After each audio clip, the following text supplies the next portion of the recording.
నేను చెప్తే ఎవరు నమ్మరు, మొదలు నమ్ముతూ ఉండలేదు 20 సంవత్సరాల క్రితం. డయాబెటీస్, గ్యాంగ్రీన్, రేపు కాలు కట్ చేయాలని వందల మంది క్యూలో నుంచున్నారు అన్ని హాస్పిటళ్ళల్లోనూ. మల్లేశ్వరంలో యాంపుటేషన్ హాస్పిటల్ ఉంది. రోజుకు 88 మందిని ఒక్కొక్క రూమ్లో కాలు అలా తీసి పడేస్తున్నారు. గల్ఫ్ కంట్రీస్లో ఇక్కడ 80 మంది అయితే అక్కడ 160 మందికి తీసేస్తున్నారు. అంటే డయాబెటీస్ వస్తే అక్కడికి ఆగదు. కొందరికి కాలు తీసేయాలి గ్యాంగ్రీన్ అని, కొందరికి కిడ్నీ లేచిపోతుంది డయాలిసిస్, కొందరికి కళ్ళు పోతున్నాయి, కొందరికి మొనకాలు న్యూరోపతి తీసేసి కొత్త కాళ్ళు వేస్తాం రండి అంటున్నారు. అన్నిటికీ కొత్త కాలు, కొత్త కిడ్నీ, కొత్తది ఎక్కడి నుంచి తెస్తున్నారు? పాడైంది కింద ఉంది అని చూడట్లేదు. కాలు తీసేస్తే ఎక్కడి నుంచి వస్తుంది? మళ్ళీ కొత్త కాలు పెడతారే, కృతక కాలు పెడతారు. అదొక బిజినెస్. పొద్దున టూత్ పేస్ట్లో నుంచి మొదలు పెడితే కాఫీలు, ఇడ్లీలు, దోశలు, పూరీలు, పుల్కాలు ఇవన్నీ మీరు నోట్లో వేసుకున్న 100 గ్రాములు బియ్యం పిండి నుంచి 35 గ్రాములు గ్లూకోజు 15 నిమిషాల్లో రక్తంలోకి వచ్చేస్తుంది. 15 minutes, that's all it takes.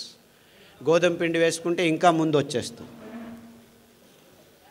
100 గ్రాములు పూరీలు కానీ పుల్కాలు కానీ, డ్రై పుల్కా తింటున్నాం మేము, ఆయిల్ మంచిది కాదు. డ్రై పుల్కా తిన్నా అంతే, నూనె వేసుకొని పుల్కా తిన్నా అంతే 35 గ్రాములు మీ రక్తంలోకి వచ్చేస్తుంది.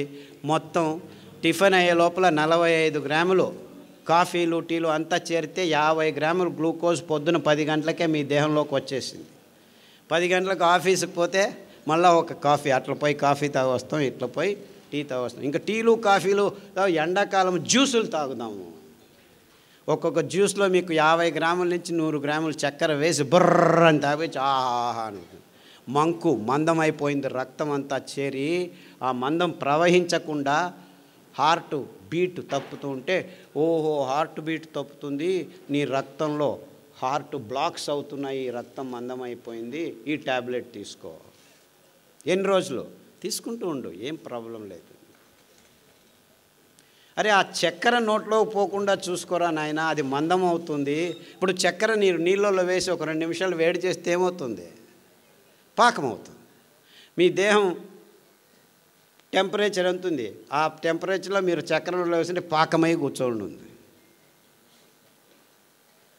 పాకమై కూర్చుందిరా బాబు, అందుకే రక్తం పారట్లేదు అని ఎవడైనా చెప్పాడు? లేదు ఊరికాయ తింటే మీకు బీపీ వచ్చింది అంటాడు.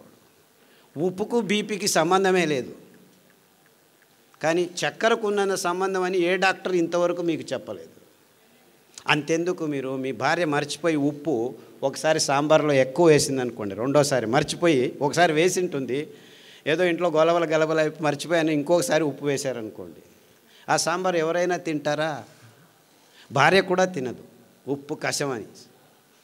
అదే మర్చిపోయి గులాబ్ జాముకి ఇంకో 4 చెంచాలు చక్కెర ఎక్కువ వేసాం అనుకో, హేమావతి చాలా బాగుంది, ఇంక 2 గులాబీలు తీసుకురా అంటాం. అంటే ఉప్పు మనం కావాలన్నా తినలేము. నాకంటే మీరు కొద్దిగా ఎక్కువ ఉప్పు తినొచ్చు, ఇంకొక ఊరగాయ ఎక్కువ తినొచ్చు, అంతేకాని ఉప్పు మన నోట్లోకి పోమన్నా పోదు. కానీ డాక్టర్లు ఏం చెప్తున్నారు? ఉప్పు వల్ల మీకు బీపీ వస్తుంది అంట. నిజంగా బీపీ వస్తుంది ఈ చక్కెర వల్ల, ఈ కాఫీ వల్ల, ఈ టీ వల్ల, ఈ పాల వల్ల అని ఏ డాక్టర్ మీకు చెప్పట్లేదు. ఇన్ఫ్యాక్ట్ ఊరగాయ అతి అద్భుతమైన పదార్థం. నిమ్మకాయ ఊరగాయ, టమోటా ఊరగాయ, చింతపండు ఊరగాయ, మామిడికాయ ఊరగాయ, ఉల్లికాయ ఊరగాయ, ఇవన్నీ ఆల్ఫా హైడ్రాక్సీ కార్బాక్సిలిక్ యాసిడ్స్ అంటారు. Tartaric acid, citric acid, ascorbic acid, మామిడి పండులో గ్యాలిక్ యాసిడ్ అని, గోంగూరలో ప్రోటోకోచిక్ యాసిడ్ అని ఇంకొకటి అద్భుతమైన పదార్థాలు. ఇవి అద్భుతం. ఎంత అద్భుతం అంటే మీ దేహంలో క్యాన్సర్ని పుట్టించే కారకాలని 1 నిమిషంలో నిర్వీర్యం చేస్తాయి.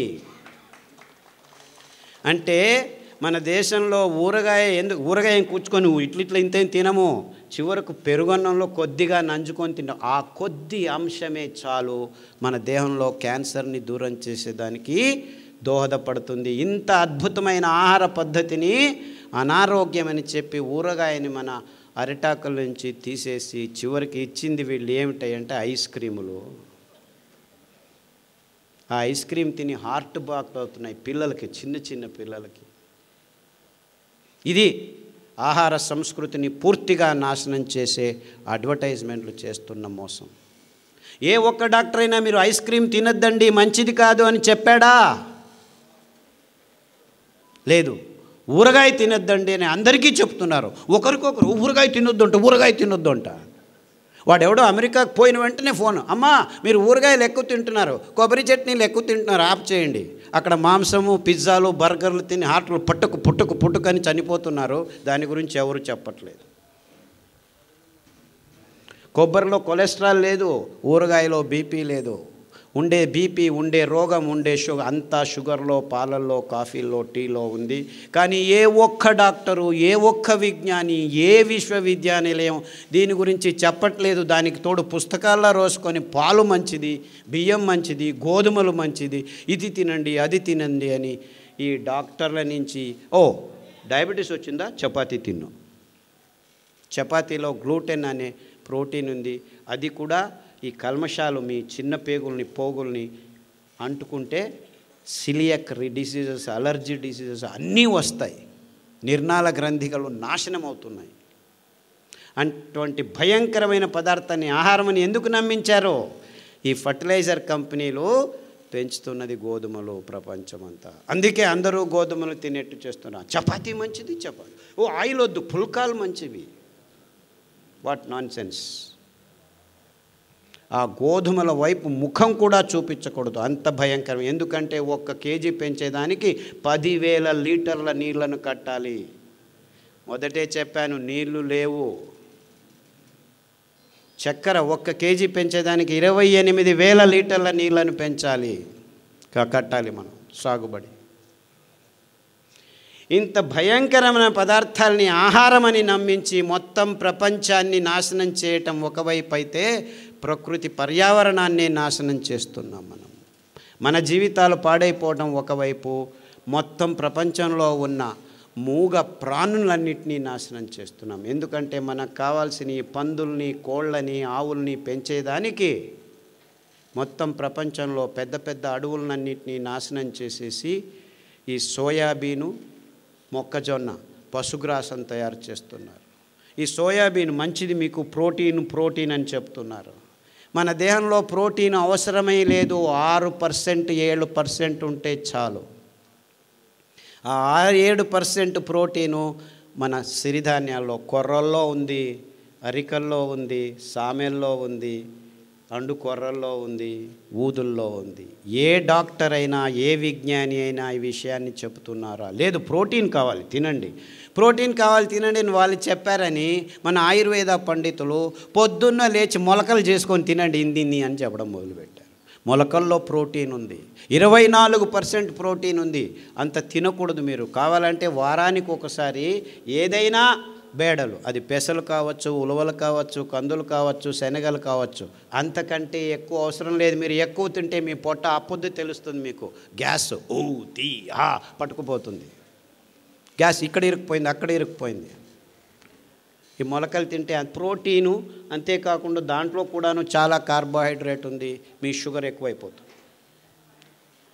ఇలా అవైజ్ఞానికమైన విషయాలన్నింటినీ వైజ్ఞానికమని చెప్పి మన నోట్లలో ఈ పదార్థాలు వేయటం వల్ల మన చిన్న పిల్లల నుంచి పెద్దల వరకు ఈ రోగాలు వస్తున్నాయి. అంటే మనం చేయాల్సింది ఇంతే. ఈ అద్భుతమైన వరి అన్నాన్ని, ఏమి నువ్వు చెప్పేది? వరి అన్నం అన్నం కాదంటున్నావా? వరి అన్నం అన్నమే కాదు. ఎందుకంటే అది తిన్న వెంటనే మీ దేహంలోకి సగానికి సగం గ్లూకోజ్ని 15 నిమిషాల్లో నింపేస్తుంది. అదే మోసము, అదే రోగము. ఆ గ్లూకోజ్ను నిభాయించుకునేదానికి రక్తంలో కాలేయము, ప్లీహము, ఇంకా వేరే వేరే నిర్నాళ గ్రంథులన్నీ చేరి ఇది ఎక్కువైపోయిందని గ్లైకోజన్ తయారు చేస్తుంది, కొలెస్ట్రాల్ తయారు చేస్తుంది, ట్రైగ్లిసరైడ్స్ తయారు చేస్తుంది, రుమాటిక్ ఫ్యాక్టర్ తయారు చేస్తుంది, కొవ్వు తయారు చేస్తుంది, మాంసం తయారు చేస్తుంది. అందరూ ఈ బాతు ఆ బాతు తినుకొని బాతుకొంబుట్టిదారే అంటారు కన్నడದಲ್ಲಿ. బాతుకోవడం అంటే లావు కావడం అని. సో ఇప్పుడు చిన్న చిన్న పిల్లలు 80 కేజీలు 90 కేజీలు తూగుతున్నారు. ఈ బిస్కెట్లు, చాక్లెట్లు, కాఫీలు, టీలు, నూడిల్స్, పిజ్జాలు, బర్గర్లు, గోబీలు, మంచూరీలు తిని తిని తిని చిన్న చిన్న పిల్లలు. మొన్న ఒక అబ్బాయి వచ్చాడు, 128 కేజీలు, 16 సంవత్సరాలు. అమెరికాలో obesity is a big problem. Obesity అంటే ఊబకాయింపు, పేరు పెట్టేశారు దాన్ని. అరే ఎందుకయ్యా ఇలా హూ అని ఊపిపోతున్నారు, గాలి ఊపినట్టు అంటే మీరు తింటున్న పదార్థాలని ఎవరు చెప్పట్లేదు. డయట్ చేయండి, డయట్ చేయండి. సో అంతా ఒకేసారి తినద్దు, 2 గంటలకు ఒకసారి తిను, 6 గంటలకు తిను, 8 గంటలకు తిను, 9 గంటలకు తిను, 12 గంటలకు తిను. తినడమే పని, ఇంకేమీ పని లేదు మనకి. ఇది డాక్టర్లు చెప్పేది మీకు. ఏంది 2 గంటలకు తింటూ ఉండని చెప్తున్నాడు ఈ డాక్టర్. అది ఎంత వైజ్ఞానికము? ఇంకేం పని లేదా ప్రజలకి? 2 గంటలకు తినడం అంటే ఇంకేం లేదు, చేస్తూ ఉండడం. మీరేమీ చేయొద్దండి, మేము రెడీ చేస్తాము ప్యాకెట్లలో, ఎంటీఆర్, మయ్యా, ఇది అది రెడీమేడు, ఆన్లైన్ చేయండి, ఆర్డర్ చేయండి, ఇంటికి తెచ్చిస్తాము. చూసారా, వంటింటిని మెల్లిగా వాణిజ్యకరణం, ఆహార పదార్థాలని వాణిజ్యకరణ చేశారు. మీరు ఇంట్లో వంట చేసుకొని తినడం కూడా వాళ్ళకి ఇష్టం లేదు. ఎందుకంటే ఇంకా అనారోగ్యాన్ని ఇంకా వేగంగా మీ దేహంలోకి రావాలంటే ఇంకా కెమికల్స్ను వాడి ఈ ప్యాకెట్లలో మీరు తాగే కప్పులు, తినే ఇవన్నింటినీ ప్లాస్టిక్ కోటింగ్ చేసేసి మీకు అనుకూలం అనుకొని హైజీన్ అంటే పర్సనల్ హైజీన్, ప్లాస్టిక్ బాటిళ్ళలో నీళ్లు పెళ్ళిళ్ళలో పెడుతున్నారు. ముందు ఏం చేసేవాళ్ళం, లోటా తీసుకో, ఎత్తుకొని నీళ్ళు తాగు అని ఒకడు చెంబు తీసుకొని, రాగి చెంబు తీసుకొని నీళ్ళు పోసేవాడు. అంటే నీళ్లు పారుతూ ఉంటే స్ట్రక్చర్గా ఉంటుంది. తామ్ರದ ఫలకంలో, రాగి ప్లేట్లో ఉంటేను స్ట్రక్చర్ అయిపోతుంది. కారణం ఇంతే, రాగి ప్లేట్ మీద డి ఆర్బిటల్ ఎలక్ట్రాన్స్ ఫ్రీగా మూవ్ అవుతుంటాయి, నీళ్లను స్ట్రక్చర్ చేస్తాయి. పారుతుంటే జలపాతాల్లో, నదుల్లో నీళ్లు పారుతుంటే ఆ ఎనర్జీ ఆక్సిజన్ను, హైడ్రోజన్ని స్ట్రక్చర్ చేస్తుంది.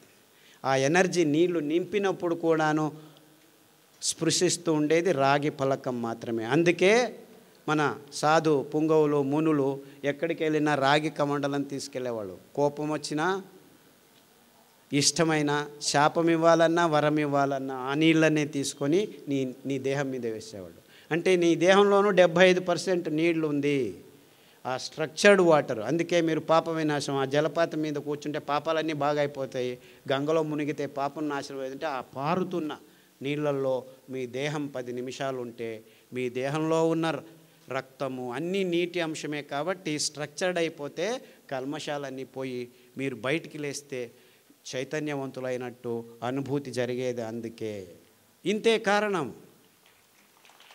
వేల సంవత్సరాల నుంచి సంగమాల్లో, పుష్కరాల్లో స్నానాలు చేయండి, మీకు ఇప్పుడు వెళ్ళి స్నానం చేయకండి, అంతా కలుషితం అయిపోయాయి. నిజమైన నీళ్లు, పారుతున్న నీళ్ళల్లో, కొత్త నీళ్ళల్లో ఆ శక్తి, ఆ ఎనర్జీ, ఆ స్ట్రక్చర్డ్ వాటర్ వల్ల మీ దేహం పునీతమవుతుంది. అంతే, ముందు వాళ్ళు చెప్పింది ఇంకేమీ లేదు. రావి చెట్టు చుట్టూ ప్రదక్షిణలు చేయండి అని చెప్పింది ఇందుకే, మీ అసమతులనం బాగవుతుందని. ఇంతే. ఇవన్నీ బూటకం, ఇవన్నీ మూఢనమ్మకం అని మనల్ని నమ్మించి సైంటిస్టులు నిజమైన అద్భుతమైన పద్ధతుల్ని, క్రమాల్ని మన క్రమం నుంచి, జీవన క్రమం నుంచి తప్పించి అనారోగ్యకరమైన ఈ వైజ్ఞానికమని చెప్పి వాణిజ్యీకరణ అంశాలని మన జీవితాలకి జోడు చేసి అందరూ రోగులై సతమతమవుతుంటే మీ అయోమయ స్థితిని, మీ భయాన్ని డబ్బు చేసుకునే వ్యవస్థని సమాజం అంచెలంచెలుగా తయారు చేసింది అని చెప్పేదానికి నాకు ఏ సందేహము లేదు.